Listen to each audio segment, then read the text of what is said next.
си играят буквално с човешката генетика. И това не е от вчера, не е от този ден. Това е от атлантско време.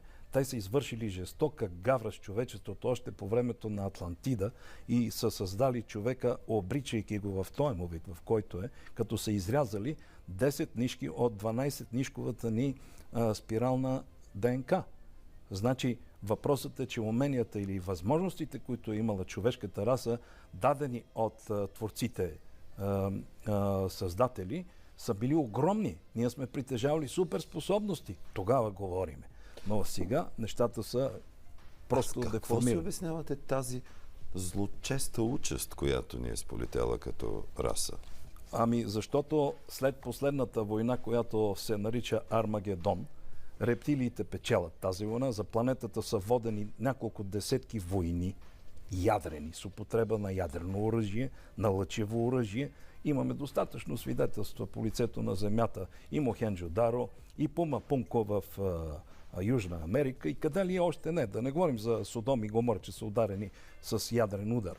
Значи въпросът е, че тези същества успяха да надделеят над галактическите сили на светлината, защото бяха много по-силни тогава, но не и сега.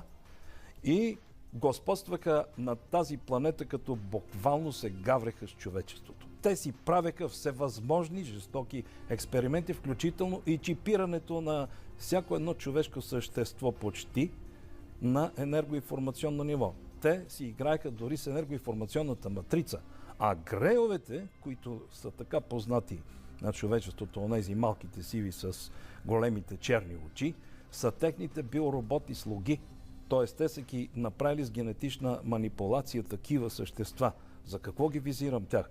Защото точно тези същества вършат най-жестоките им операции с нас. И андромедианците в края на миналото хилядолетие, когато констатираха, че чипирането на човечеството е много по-опасно, когато то е енергоинформационно. Тоест, говориме, че са ни сложили чипове на централния канал Сошумна, нали, тези, които владеят източни бойни изкуства и източни методи за лечение, го знаят.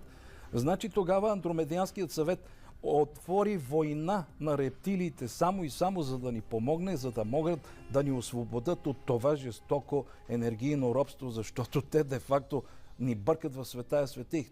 Те ни мешат мислите, те ни побъркват, могат да ни побъркат буквално за нула време.